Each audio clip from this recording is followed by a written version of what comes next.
So yeah, welcome to my impromptu Zoom meeting this afternoon. My name's Nick Amos, and I'm the regional church advisor for Cinnamon Network. If we've not met before, I'm sure many of us have conversations before. I work with churches across the East Midlands, East of England, and West Berkshire, and I've had some great conversations over the last week with a number of churches who are busily redesigning church in this new era of coronavirus. My own church, we've actually chosen to stop all of our church services, home groups, even the PCC meeting was cancelled this week, and I'll explain a little bit more about how we're doing church for the next few weeks and months. So we've got a number of bits to talk about, but firstly, I think first and most importantly is that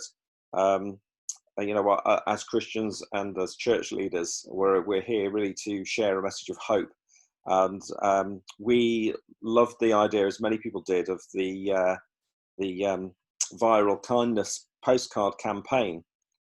And we took it upon ourselves to create our own postcard for our church, which we have printed and is ready to go out for delivery to homes tonight.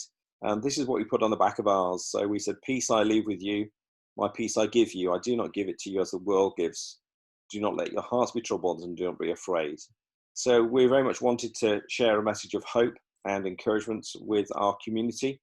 And so that's what's on the back side of our particular postcard. And on the flip side, we have a lot of the similar things that are on the ViralKindness postcard. If you've not seen that, I'll bring a picture up on the screen before we finish today.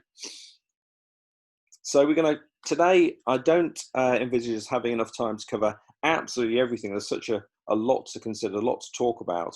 And I'm actually really interested to hear what you would like to talk about and what experiences you have to share, because I suspect that we'll be doing another call next week to cover a different set of subjects on this whole area. But today, I've just picked these four, something for us to focus on initially. So let's get started with preparing to help.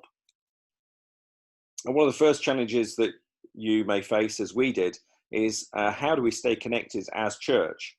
What with the inability to actually get people together in the same room, it immediately becomes quite a logistical challenge. So there's lots and lots of ways that we're considering as a church to actually stay connected. We as a missional community in Rushden in Northamptonshire, we're already quite extensive users of WhatsApp. So for our home groups, we already have people organised into a WhatsApp group. Our core leadership team already have a separate WhatsApp group. My Alpha team have a WhatsApp group. And we use that a lot to disseminate information and to share encouragement between people. Some churches use private Facebook groups to do the same thing. A slightly more kind of community-based kind of forum would be Nextdoor, which I think it used to have a different name, but it changed last year to the Nextdoor app. Other ways, of course, is email, keeping your church mailing lists up to date. If you're a Church Suite user, this is relatively straightforward, but we're finding that quite a few members of our church are not on the list, or they haven't given permission yet to be emailed. So we've got various people running around trying to encourage people to give their permission to add them to the database and so that we can actually send out regular communications on email. I think something obviously not to forget, and it's going to be really important, electronic mechanisms like the online messaging is great, but there's something really important about the spoken voice, hearing somebody actually speak to you and having a conversation. And so not forgetting, to be able to pick up the phone and actually speak to somebody, especially as, right now we're still fairly well connected. But if this is going on for a little while, having another person to speak to is going to be so important. So it might be that we can set up kind of phone chains, or we have people responsible for saying, look, make sure you call, don't just drop a message, make sure you actually make a phone call to each member of your group or your home group or your youth group over the next week, and just touch base with people and actually speak to them. You've obviously got text messages. Another really good tool that I use a lot is a conference call technology called ypay.net. The reason I really like that one is it's free. If you're a mobile phone user, you can call, set up your own conference call number by logging onto their website, and everybody can dial in, and you can actually use your mobile free minutes to call the conference call number. So nobody actually has to pay to actually have a conference call with people. So you can actually get, your entire home group to all dial in to a conference call and have a chat together, have a discussion together, which is really easy. All they need to do is dial a number and enter a PIN code. So that's a really good way to connect people. Obviously today, hey, we're on a Zoom call. So if you want a video conference and actually see people's faces and chat face to face, Zoom is one of the most, I found the most reliable, and certainly it's free. For a 40-minute call of up to 100 people, if you really want to do 100. We're going to have a go at this next Sunday at doing a Zoom call for our Sunday service live. So we're going to give that a go. Alternatives are things like Skype or Microsoft Teams, both of which do a similar thing. The thing that we are doing, or we are encouraging people to do, is if people are well and they're not in a household where somebody is ill, then come out. Let's go and walk together in the open, in the outdoors, and let's go prayer walking together. So we can meet up, but we're just saying don't necessarily meet up in people's homes where it's confined space. Let's go and actually walk the streets and talk together and pray together. And also, obviously, we're encouraging members of the church to get involved in helping the community. It was nice to hear today the list of things that were, permitted in terms of going out and doing things. Yes, go and get petrol, go and get food from the supermarket, go and help the community. So people are being obviously encouraged to help the community, and so we want to encourage our members of our church to also go and do likewise.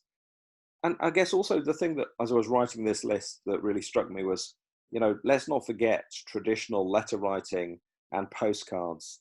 Something that we do as a church is we actually have printed up postcards, which are just a picture on the front, and then the back is a blank with our website details on it. It's just like a traditional postcard, and we use those to just leave messages for people, to drop through people's doors, to say we're thinking about them.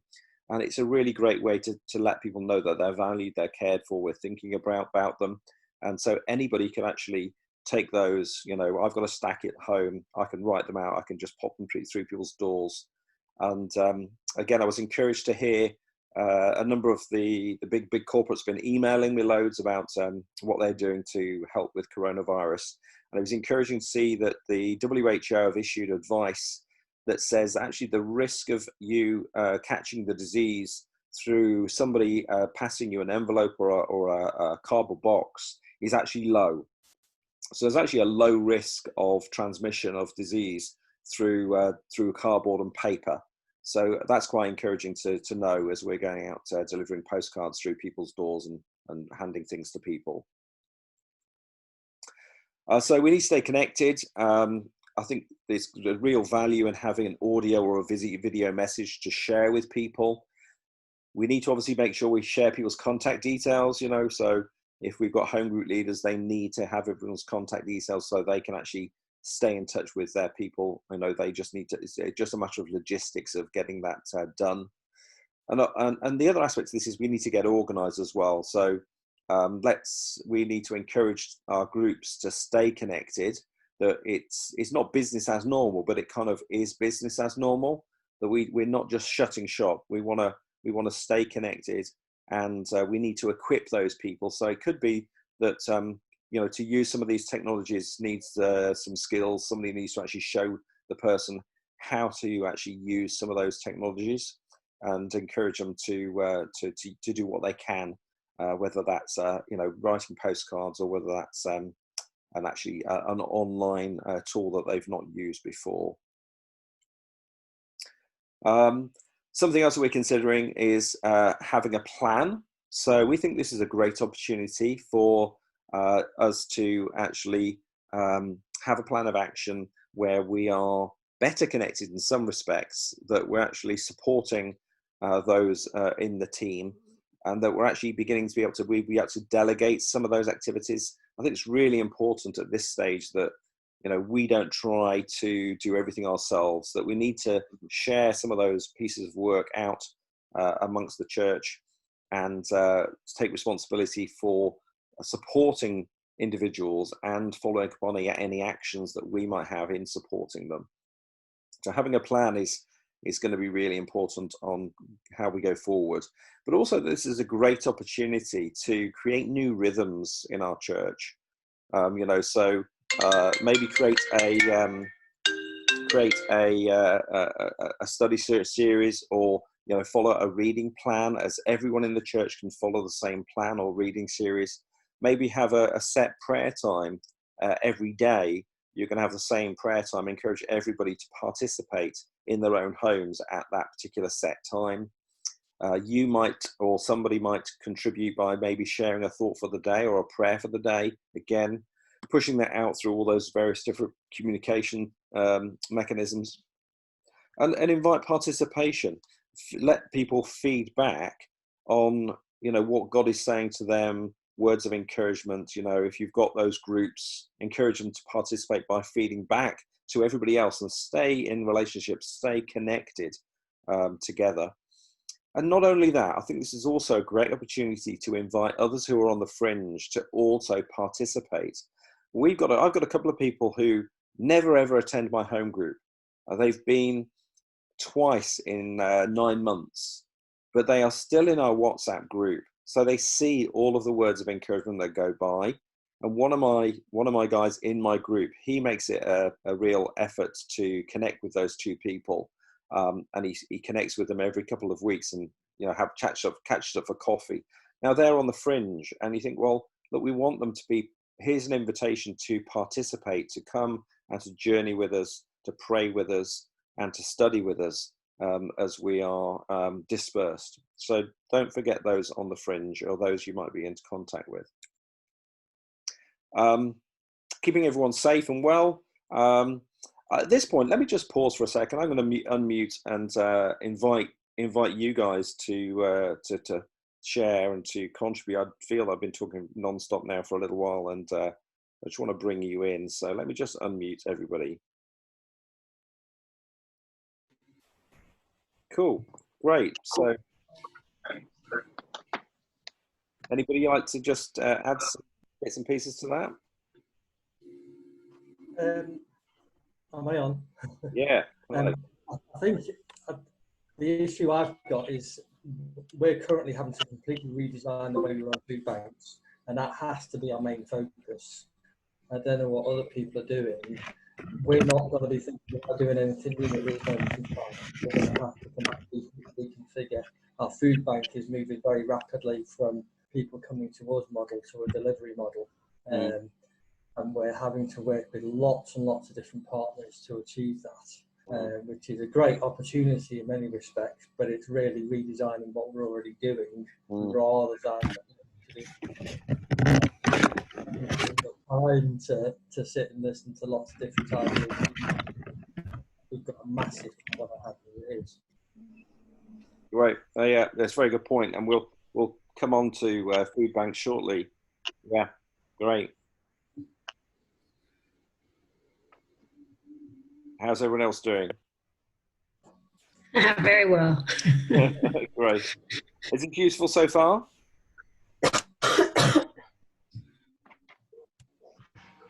Yeah, I mean, what I'm most, Nick, this is Leanne from the County Council.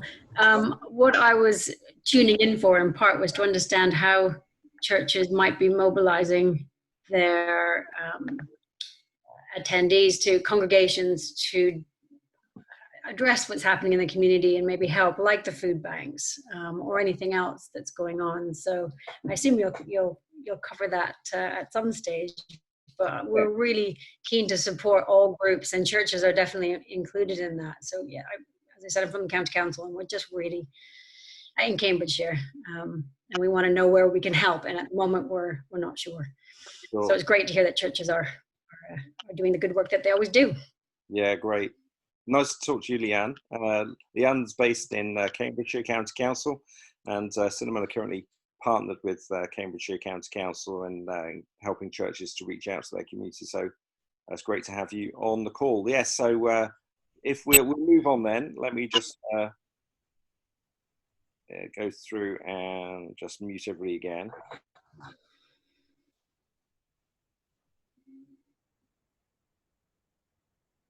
Okay, so in terms of keeping everyone safe and well, so I say here, keep everyone safe and well as possible. And the reason is because obviously we will not be able to keep everyone absolutely safe and well, and people will fall ill. And it's obviously very important that we look after everyone in our care at that particular time. So whilst we obviously look to take measures to help as many as we can, that we don't want to actually prevent church helping those in the community because we have too much concern or too much focus on just keeping everybody safe. So, you know, we are called to obviously go and help those in need. So in terms of a suggestion on how do we get the balance right? So number one, we need to care for ourselves well. And that means not just physically well, but mentally healthy as well. So that means, you know, we need to maintain caring for ourselves. We need to ensure that we're not putting ourselves in necessary risk, that we're looking after ourselves. And I'll talk about this in a second. But secondly, we care for others, because if we're not well, we can't care for anybody else. So we need to make sure that we're well first of all before we care for others. And lastly, that we don't put others at risk. So if we said, actually, okay, look, I want to go and help somebody, but actually by doing so, I may risk those in my house because I go back to my house and there's somebody there who's elderly, that actually, therefore, maybe I shouldn't be helping because of the risk I'll bring to others. And they don't necessarily volunteer to put themselves at risk. So this is about choice. So I know I've got one of my guys in my home group, he's 72 years old, and he is insistent that he's going out to help people regardless. So he's not going to stay at home, even though the advice that will come will say, you know, you need to stay at home. He said, no, I'm well, I'm going out to help people. Somebody in my lady, one of my wife runs a health and fitness classes. One of her ladies is 92. She's insistent that she's going to go out to help people. And so we're not going to stop people if they're absolutely insistent on going to help people, but they mustn't therefore put others at risk. So she may be happy to go and do it, but if she then comes into contact with somebody else and then brings them into risk, then obviously that's not really something that we want to allow. So it's a matter of obviously measuring, and you'll obviously have your own procedures, how you manage this, how you communicate this to everybody about where's appropriate to get involved. But it's just clear that you know, we need to have a clear way to communicate that to everybody who's willing to help. And there are of course a lot of people out there. You know, we are not the first necessarily to come and help our communities. There is already a Facebook group in my town, and my town's not a particularly big one, with 600 people signed up already from the community, willing and ready and able to go and help others, you know, their neighbours, their friends, those that they don't necessarily know. And there's a lot going on already. So I think it's really important that we maintain or establish a good spiritual discipline at this time. You know, we need to stay well. We need to have those disciplines that we're well, you know, we're looking after ourselves spiritually, emotionally, at home, that we're actually touching base with people and making sure they're okay. That includes making time to rest. I'm sure, you know, in the next coming weeks, if things begin to ramp up, we are going to be under a lot of pressure to help more and more people. But again, we need to make sure that we're having a good rhythm of rest, and we're not overstretching ourselves. We're not wearing ourselves out, because ultimately we won't be able to help people if we don't actually do that. And obviously, and not to try to save the world. It's easy, isn't it? When there's a huge long line of people waiting to be helped, that we really do work, and we work too hard to the point to our own detriment, trying to save everybody. We obviously just need to have a sense of balance and boundary on how to do that well. There are a couple of pages of advice on the Cinema Network website, talking about some of the practicalities. If you've not already seen those, if you just go to the homepage of the website, there's a link right at the top that will take you into the first article, and at the bottom of the first article is a link to the second article. But I'll share this presentation with you after the call. In terms of coordinating, you know, it's great. It's great to hear that so many churches are already partnering in so many ways. You know, we've got Facebook groups that are springing up everywhere in terms of those willing to help their community. The governments have just announced that their intention is to set up community hubs across the country, working with local authorities to coordinate responses. So that you'll see more about. It's just emerging in the news at the moment, and details to follow. Obviously, partnering with other churches, local councils, the GPs, the NHS, making sure that we're actually caring for those who are caring on the front line as well. And not to forget the support needed by those others, the others in the community who are caring, that they themselves need to be looked after. And that may well be our role as the church, to actually care for the carers and the volunteers. In practical terms, it's great if we can have a single point of contact. In my church, what we've done is we have got a dedicated phone number that we've set up specifically for getting in touch with the church. I know that a lot of the cards that people are using in the neighborhood type response, you put your own name, your own phone number in there so your neighbors can contact you. We chose to go with a central number so we could coordinate the response. And then we've got a shared WhatsApp group with people who have put themselves forward as kind of community helpers. So we can actually post something into that group to say, okay, here's a particular need. Can you respond? Who can pick that up? And so we can triage it in the actual group itself, and do things that particular way. So you might think about how you're going to do that. Some have got volunteer databases. Some are using obviously the Facebook groups and just posting things on there, and then people see it and then respond to that particular need, or pick, you know, however that wants to be managed. We need to think about how that can be coordinated in a reasonable way. And obviously this has been quite a fluid situation. We've no idea right now who's going to respond when we send out our particular postcards tonight, whether we'll get any calls or whether we'll be inundated. We'll just have to wait and see kind of what happens. Nick. Hi. I don't know if you can hear me, Nick. I can hear you, yes. Can everybody hear? I think I've muted everybody but you, yes. Far away. Hi everyone, I'm Yannick, and I've joined. I'm a deacon at St Mary the Virgin in Linton, but I'm not here officially representing the church. Leanne knows me actually. I work with the county council, but I live in Linton. I don't work for the county council. I work with voluntary sector organisations, and I'm a project manager. And so I sort of have a project manager hat, I have a faith hat on, and I have a local village community hat on. And what I've noticed, as you say, is that there's all this very organic growth from the community wanting to respond, and it's very positive in Linton. But we haven't, you know, I've jumped in really because I could see, I was a bit concerned about sort of almost corralling it. So we've had a meeting with the parish council, the rector and other representatives from St Mary's came to that.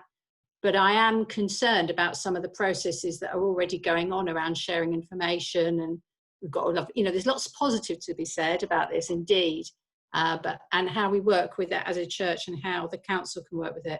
But it's in that interim period right now where data, you know, an email has gone out, or emails are going out and being collated and stuff.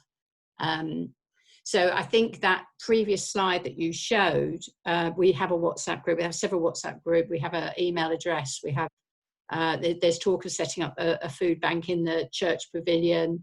So we're sort of, I feel like we're actually, you know, some way down. Things are moving very swiftly. There's a particular leadership at the top, a particular individual with great organisational skills that I think has quite motivated everyone. But I'm like the voice of, let's make sure we coordinate and link up, and the sort of, let's think about safeguarding and data protection, which is a bit of a boring voice. But so I think that my question, just so that's where we are. We've linked into the mutual aid, sorry, I've gone on blank, but the COVID mutual aid network as well. I'm trying to connect with time banks. Mm-hmm. So I'm very clear we work with, but it's just how far will these people go? They're already starting informally to do little chores for people and stuff like that. And, you know, it's how can we harness that, but quite quickly. Yes. And those connections, really encourage that. Yes. Yeah. But ultimately, it's not owned by the church. That volunteer database list is not owned by the parish council. It's not owned by the church. It's sitting with an individual in the village. Yes. I heard of this. You know, I only met yesterday, and I WhatsApp Meta, Facebook Meta, whatever, on Tuesday. So yes, yeah. I'll open this up. I don't pretend to have all the answers. So yeah, feel free to chip in, anybody. I think it's a valid point, but in terms of GDPR, an individual isn't, GDPR doesn't cover an individual. It's okay for an individual to have a list of people that are doing something. It's GDPR is relevant to organisations. So if this was organised by the church, then that would be a consideration. But if this is organised by a single person, I don't think I'm doing a GDPR project at the moment. I am a GDPR consultant. I don't think GDPR is a consideration in that. I think more of a safeguarding than GDPR in this circumstance. But it just depends on the organisation that is coordinating. So if it was, say, the council or the church, whatever, then there might be that consideration. But as an individual person, I don't think that's a problem. Yeah. I'd be really interested in taking your details. I don't know who it is speaking. Sorry, I can't see a name and I didn't hear a name. But so sorry, I'm Lisa John. I'm not an authority on it. I am just doing a specific project. But in terms of what my understanding and what GDPR is, it's for organisations, not for individuals. I guess there's a loose context of an organisation here. So one, it's been set up under a sort of informal group called Linton Community Help. There's going to be 3 admins on that, you know. So is that an individual? Is that organisation? I don't know. But obviously safeguarding is the key. I just I don't want to, you know, I'm just aware of how we manage that, really, and how I manage that and still be involved. And yeah. Perhaps we could do a session. From what I'm aware. I'll say perhaps we could do a session next week on GDPR specifically around what the needs are, what the requirements are for staying on the right side of the law and getting things organised in a particular way.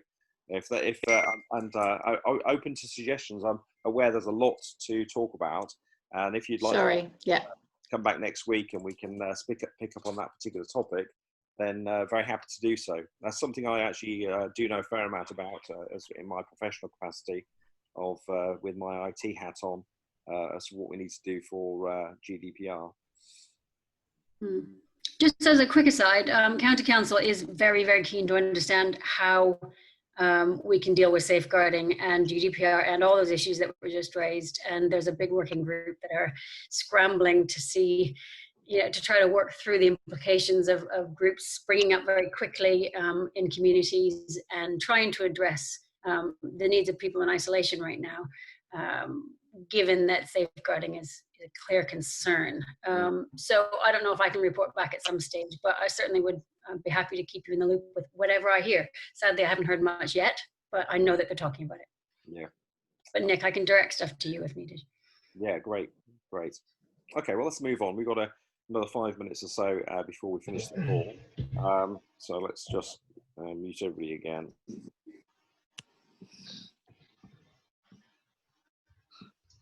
Okay, so we're going to briefly talk about food bank. I did mention it a moment or two ago. It became apparent quite quickly in terms of what happens if somebody is in short supply of certain items, and they say, "Can you get something from the supermarket from us?" It immediately becomes very, very challenging with regards to who's paying for that, how do they pay for it, have they got any cash with them at all, even if they've got cash. How do you actually do that? Do volunteers have to carry bags of change with them to pay for that shopping? So there's a lot of questions around the logistics of actually buying and delivering food from supermarket. It's a far simpler proposition if it's done through food bank as a food parcel perhaps, or it's done on a donation basis only. So we were intending to try and focus on how can we channel things through the food bank.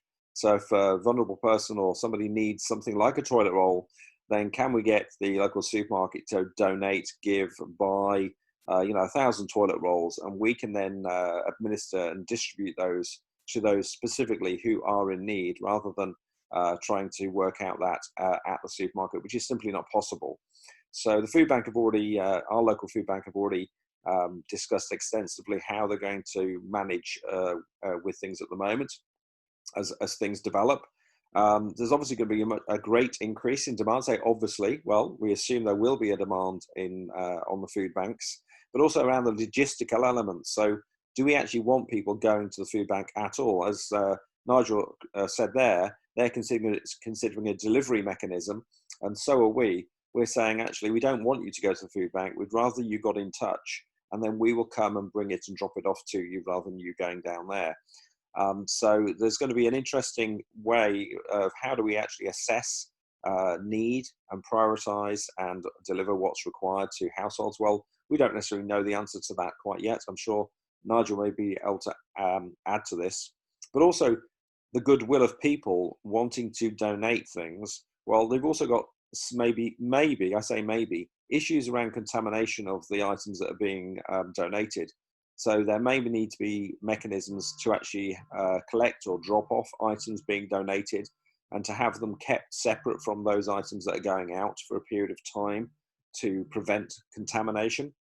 But we don't have any specific advice necessarily on that right now, but it's just a consideration as to lots of items coming in, going out, how we're going to handle that food. And we've got a couple of minutes. I wonder if I could bring you in, Nigel, as you've got obviously a fair amount of experience on food bank. To just talk briefly about some of the things you've been thinking about. Let me just unmute you. Just assuming Nigel is still with us. I think he might have dropped off the call. Anybody else? I'm just going to unmute everybody. Anybody else can come in on this? This is Jason Kennedy. I'm working in Derby Diocese for Church of England. The advice I think that's been given to charities and charity retail is that they should isolate goods that are being donated for 24 to 48 hours. I think it's 48 hours prior to moving it out, and it should be handled with gloves, with appropriate hand washing hygiene before and after, before then distributing. And if that's possible for non-perishable goods for food banks, that might be a way forward. Yep. Okay. That's really helpful. Thank you very much. Anybody else? Anybody else had thoughts on how to do what they need to do around food bank?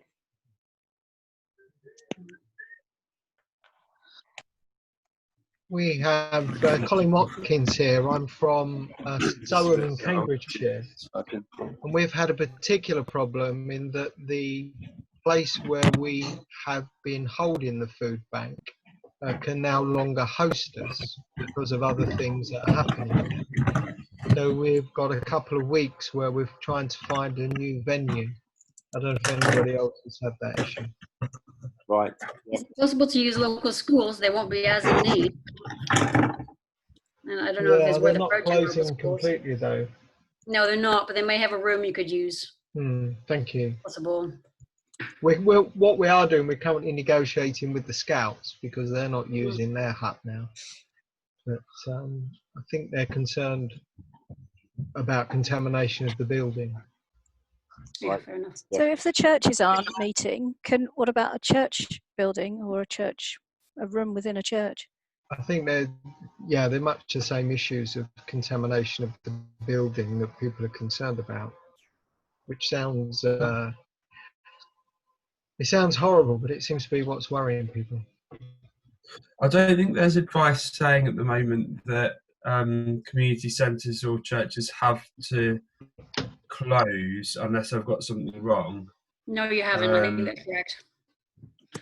Yeah, so I manage a community centre with our youth project, and we've not heard anything say that we have to close. So we've just advised. Yeah, I think that is a challenge with the food banks, is that if people are using buildings that don't belong to them or they aren't the main tenant of, then they have to respect whoever they're hiring it off. If they're choosing to close the building, then they have to go with that. Yeah, I think for the time being, though, we're trying to keep our buildings open, even if people are closing down activities and everything as much as we can. And there might be other ways. That's the thing, is I'm trying to have a think about how we can support people who use the building to support people in other ways, like other things that people can do that they would need a building for in this time. Yes. Healthcare or yes. Yeah. I guess it's just reaching out to the community, isn't it? And maybe it's getting onto those Facebook groups, posting on there and saying, right, this is the issue we've got. We need the safe drop-off space where if it isn't used for anything else, in fact, we need 2 rooms where that stuff goes to. We need a drop-off space that's going to be a 24-hour, 48-hour quarantine, and you need to fill that up, and then you need a second space where you can safely move things to after it's had that kind of closed door, space. So you reach out there and say to the community, hey, business guys, churches, council, who's got this space that we can use now for the next few weeks or months to do this storage of transfer of goods, and see who responds. It's going to be a joint effort, isn't it? Even if it's some resident garage, maybe somebody in the community will donate their garage for a time, and you can come in, fill it up, and then use that as the space. Yeah, that's right. And it's know how we can use it, keep things secure, and everything. We've got no idea how long this is going to go on for, really, but that's right. Just short-term measures for the time being, isn't it? And obviously, people think about the logistics of collecting those items and whose vehicle are they going to be dropped off? Are they going to be collected? It's all of those types of logistical issues. Not having mayhem with individuals just going around picking stuff up in their car, then putting the kids in the car, or whoever else in the car, and just all those practicalities to be thought through. I think and that's going to change when the kids start coming home from school, and parents are working from home and have to juggle childcare and working at home, particularly if you've got quite 5-6-year-old kids who need a bit more attention when they're at home. That's going to be interesting as on Friday, isn't it? With all the families, kids at home as well, and going out. And will some of the older kids stay at home? Will they want to go and see their mates, down the local park, then come in and go out? It's going to be interesting times, isn't it? Yeah. Well, we are on a youth work project for Axe Trust in Lincoln. Joy Blundell, by the way, sends her apologies. Do you know Joy? Yes, I know Joy. Yes. She said she just texted to say give my apologies because she had to go and do some filming for church, so they're doing a lot of videos and streaming and that kind of thing. I manage a community youth project, and we work at schools and run youth clubs in the evenings. So that affects everything that we do because everything is face to face. So we're trying quite quickly to try and find ways that we can do online stuff, and so the most obvious one's been virtual mentoring, and so we just have to make sure we do following our own safeguarding policies. We would get in touch with the parents, not the young person themselves, through the school, and then arrange with the parent to either Skype, FaceTime, WhatsApp call, and any kind of video call with them. We can set up our own energized Skype account, and we would then Skype the parent, and then the parent would get their young person or child in front of the camera, and we'd talk to them for a bit and give them a room. But it means it's the contact, we're doing things through parents, but the kids who are isolating, I think you're right. So there's something about hearing people's voices and something about speaking to them. Like we did an online Connect group last night for the first time, and gracious about what people took instead of bread and wine if they didn't have any bread or wine. The best alternative we had was, I think, a G&T and a Dorito. I'm sure God still accepted the sentiment of it, depending on your theology.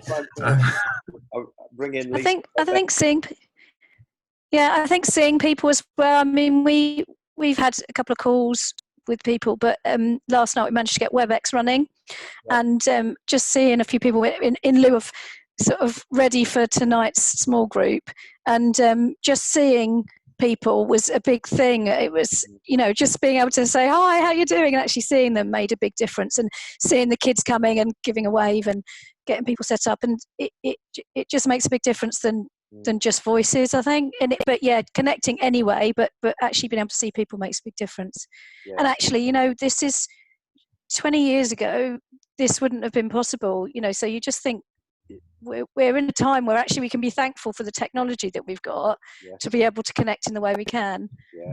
So yeah, it's very interesting. And also, I think there's something here that occurs to me, and that is that this is a fantastic opportunity to connect on a technology basis with the younger generation. To actually, Luke, I'm looking forward to hearing how you might run a virtual youth club. What games would you play? And actually, would you be doing this on a Zoom or a WebEx, or actually would it be a Snapchat or an Instagram or another, where you're actually interacting with young people through technology and having fun and sharing the word and all that kind of stuff? I'm sure there'll be some great stories coming out as to actually how we can connect and be actually richer as church and not poorer. Yeah. No, I hope so. I work, and most of the people we work with aren't Christians. We're based from the church and part of the church alive in Lincoln. Most of the youth clubs that we run on, vast majority aren't Christians, don't have contact, which is a great privilege. And I just think there's a really good opportunity for us to be a light for people, for us to love our neighbours in really practical ways. And you're right, we like how we run virtual youth clubs. I'm not sure, but we really want to give people something to connect with, and a few ideas have been the thing with we work with kids from the age of 8 up to 18, and the difficulty with social media is that most social media has an official start age of 13, and we want to respect that. And although most children have some kind of social media from the age of 9 or 10, we respect that that's not the official rules, and it's very difficult for parents who are really trying to abide by those rules against the peer pressure of other parents. So we want to make sure there's something that's accessible. So we're thinking of launching a YouTube Kids channel, which which we can do some live streaming from. And I've never done anything like this before, so I need to take some advice, and I'm sure there'll be training out there and people we can connect with to help us with it. But the idea is we can set children little competitions and tasks they can do in their own home, whether it's like a painting competition or like a game that they can play. we're thinking, as people can get out and about, we're thinking of doing some Easter egg hunts in communities to go around, and you could get little videos of us like dressed up as like Easter bunnies or whatever going around. That's for the younger ones. But if we have the right rules like social distancing and making sure that team have got gloves on when they're hiding the eggs, and have some like general guidance out there that keeps people safe while they're doing it. I think there's something that can get people out and about safely, I think would be great. And then having actually I think there's a great chances to set up some simple forums like this one where you can just chat and check in with how each other are doing. We're thinking of launching a kind of community call centre thing where we would ring up every family that we would work with during the week and check that they're doing okay. And if anyone's, and basically if you've got, say, family A who are self-isolating, and then family B who are fine but willing to help, then they don't know about family A connecting them together. Yes. So it just means that people have got others in their community who are looking out for them. So if you're self-isolating and you don't have anyone supporting you, if you do, then that's fine. But if you don't, then you've got someone to pop to the shop for you, check in that you're okay, make sure you've got some paracetamol because that's flying off the shelves at the moment, and that get people looking out for each other. And so we're just in the process of getting that set up at the moment and then recording it. Right, sounds great. Okay, I think it'd be interesting when, so obviously there's no immunity at the moment to it, but as people get it and then go through it, what then happens? Because then are those people more able to help, or are they likely to get it again, which I think is not the case, or less likely to be the case. So there's that whole complexity of who hasn't had it, who has had it. Yes. Where's the immunity? It's quite interesting. And doctors don't know. But I mean, just coming out of China now. So you were talking about how long it was going to be. So we were looking at the dates last night. 31st of December was when they had identified 40 people. So it would have been perhaps a couple of weeks before that, I'm not sure. And they've just closed the last of the 14 hospitals that they opened up. So we're talking about 2.5 months, possibly 3 months, of where China was. Now obviously things are slightly different. People know more. There's things are moving very fast. But as they're closed down the hospitals in China, that suggests that then that immunity does mean it's not just going round and round. So I don't know. It's very interesting, isn't it? How this is going to progress and what's going to happen. But it might offer us more opportunities, and who knows? Yeah. I mean, we're challenged because I'm a Christians Against Poverty Debt Centre manager. We do face-to-face visits. We are currently closed for visits, so they've stopped taking new client bookings. The phone line is still open. However, we are signposting people to other that do telephone, basically telephone help at the moment, because we are FCA regulated and we just don't know how we can provide the model that we cover now in a regulated way. So we've had to stop everything. So it's all very interesting. We don't know how we can help people up until now. We've all got to be careful and keep safe and healthy and everything. I've got chest infection, so I'm really having to just sort of just socially, what's the word? Social distancing. Yeah.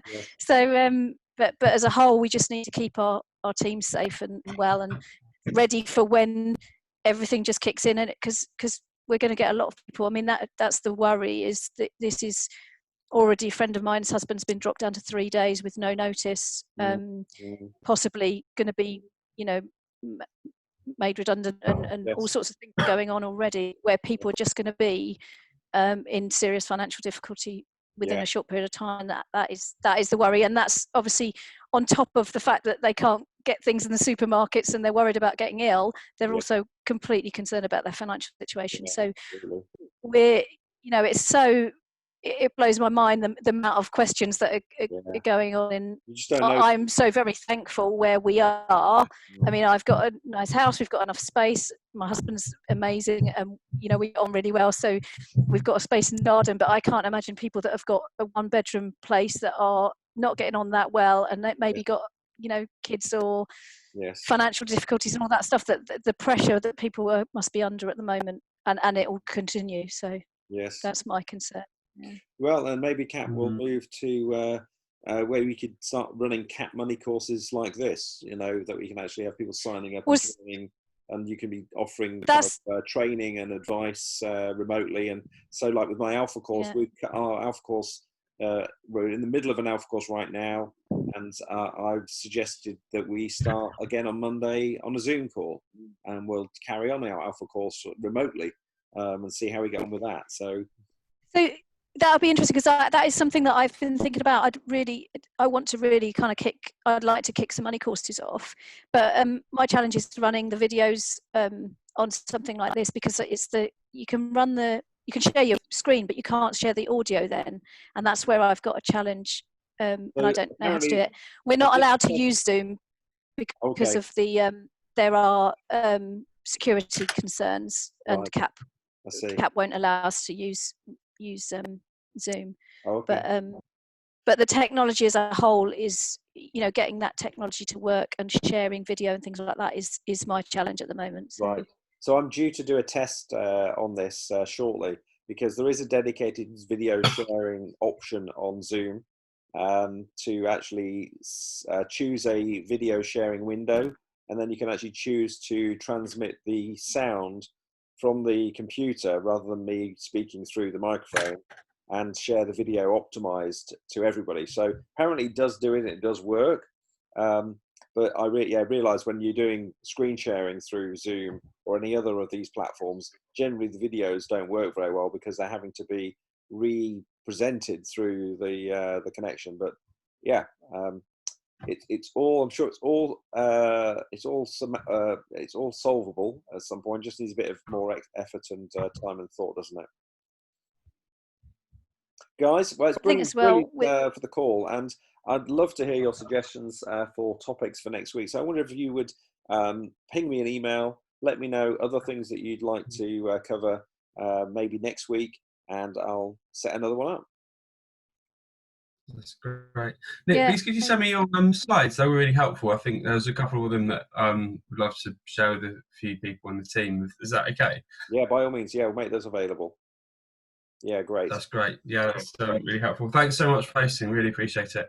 Yeah, really great, Nick. And is this just you, or is Cinnamon Network as a whole doing things like this across the board? Because my other counterparts might be interested. It may be, it's fluid at the moment. I think that I'm the first to do this. I'm sure the other guys will be following suit. And I was going to bring in a couple of the other guys, but they're all busy doing other things at the moment. So you may well see a different face next time. Yeah, I think we'll be doing more. No, brilliant idea, just to share ideas and get things going. Luke, I'm really interested in what you're doing with the youth stuff. So yeah. Thanks. That's good to good to connect with you guys. Great, and I'll make the video available. We'll put it on the Cinnamon Network website shortly, and you'll be able to go back and recap on it. Great, thanks, Nick. Yeah. No worries. Take care. Have a good day. Bye. Bye-bye. Bye. Bye.